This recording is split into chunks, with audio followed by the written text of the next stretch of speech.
No, no, no, no, no, no, no, no, no, no, no, no, no, no, no, Batman!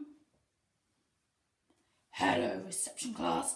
I am Batman, and you'll never find out my secret identity. I'm a superhero. Me and my superhero friends have special powers and skills that make us super, but we also help look after the people and stop evil from flourishing. There are lots of superheroes around your local city. People who might live in your house like mummies and daddies, people that might work in your schools, people that might help you get better like doctors and nurses. See if you can think of some local superheroes. They help look after you. Today's book is about a special kind of superhero. This superhero doesn't have powers, but they do a great job in keeping people safe. And they are policemen. The book today is called Cops and Robbers, and it's by Janet and Allan Ahlberg. And in order to read the story, I'm going to let you in on a secret, but you have to promise not to tell anyone. I'm going to show you my secret identity. Hold on. You promise you're not going to tell anyone? It's me, Abby! Yay! I bet you didn't know I was Batman. Yeah, secret I keep very well. All kinds of things that teachers can do.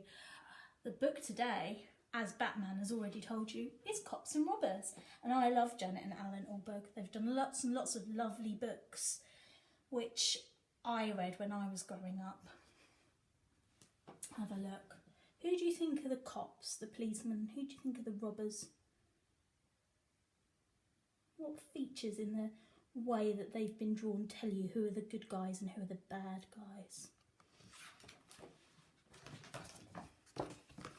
Ho ho for the robbers, the cops and the robbers, ho ho. There they are, being very busy. The robbers doing villainous deeds and the cops doing good deeds.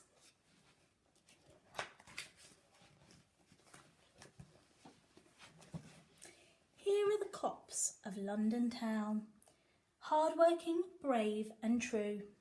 They drink their tea, stay up till 3 and take good care of you.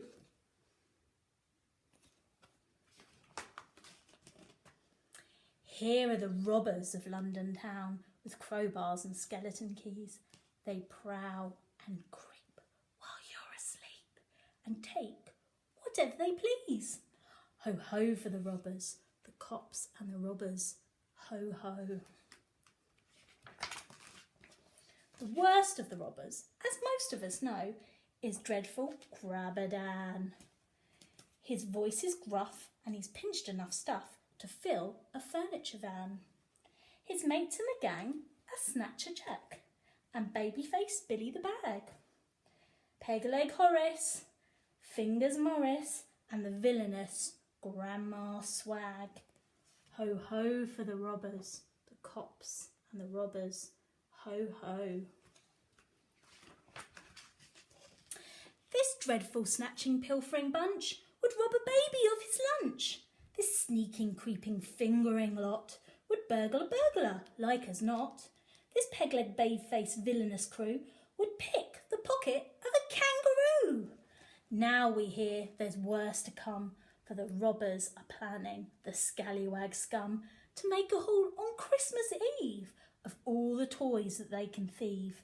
Like crooked Santas, they'll creep about, pinching presents, not giving them out. Ho ho for the robbers, the cops and the robbers, ho ho. The best of the cops, by common consent, is upstanding Officer Pugh. He can run like a hare and fight like a bear, and he's good at the crossword too. So on Christmas Eve, when the trouble began, the station sergeant said, "The thing to do is send for Pugh. He'll get 'em alive or dead." "Listen, Pugh," said the sergeant, "the problem is this. There are toys going missing galore.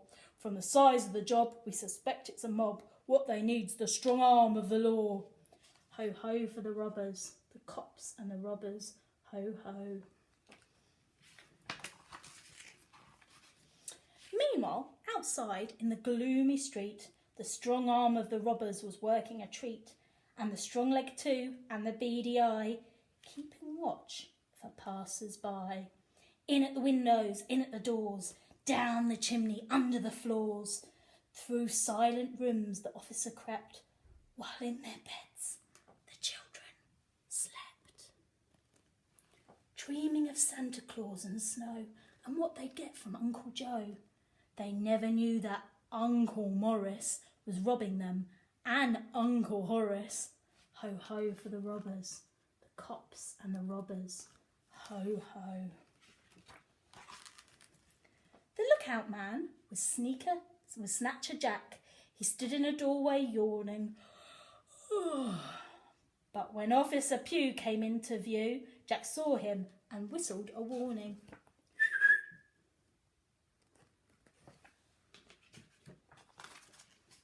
Grandma Swag, when the warning came, was pushing a pram up the road. It was piled high with loot and stolen to boot, a thoroughly villainous load. "Hello, hello," said Officer Pugh. "Now then, what's going on here?" "Not much, young man," said the criminal Gran. "We're just having a robbery, dear." Ho, ho for the robbers, the cops and the robbers. Ho, ho. Before Officer Pugh could unravel this crew, the robbers were on him like beasts from a zoo. They knocked off his helmet and rumpled his tie, trod in his truncheon, kicked mud in his eye, pulled his ears and tickled his feet, threw half of his clothes all over the street, punched and pummeled him, wham, bam, slam, even ran over him with the pram. Give up, the robbers cried as they sat on the officer side by side. "We've got you outnumbered 5-1. For in the confusion, Grandma had gone. But Officer Pugh just shook his head. "We've hardly started, boys," he said. And he laughed a laugh and grinned a grin. "Sitting comfortably, are you? Then I'll begin."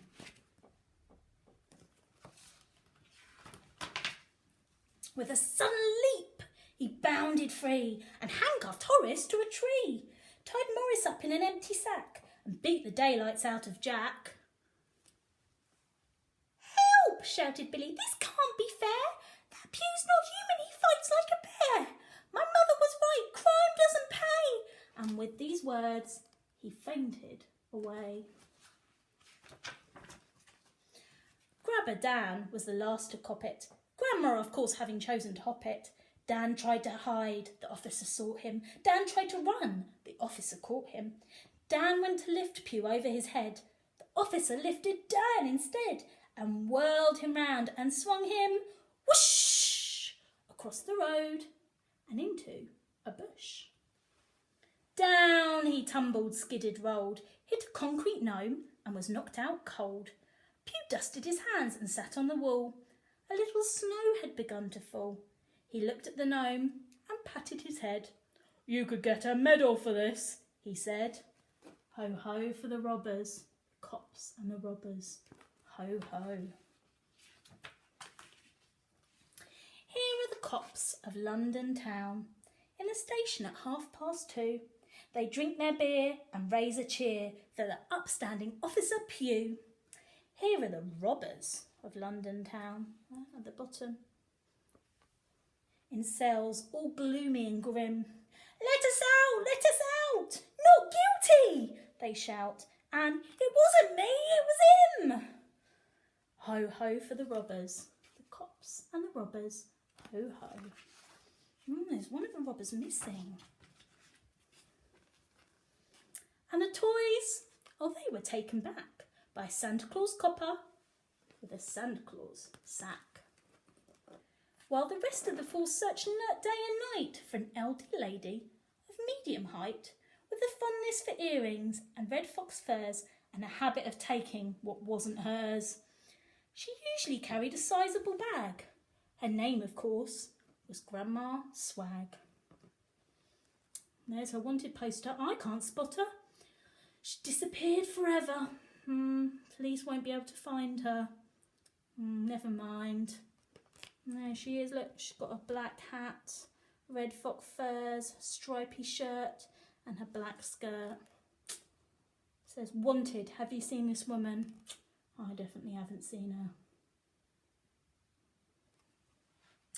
Ho ho for the robbers, the cops and the robbers. Ho ho. And look, there are the police, still searching for Grandma Swag. And that's the end of the story. So, the cops and the robbers were very busy in that story. And the cops, the policemen, had to do lots and lots of work to try and catch those naughty robbers and stop them doing terrible things. It's definitely a few things that policemen do that no one else does that makes them superheroes.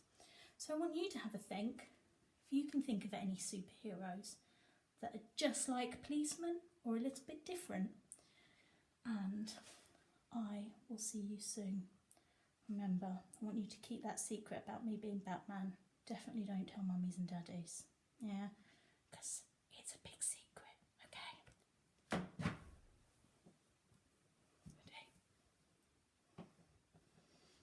No, no, no, no,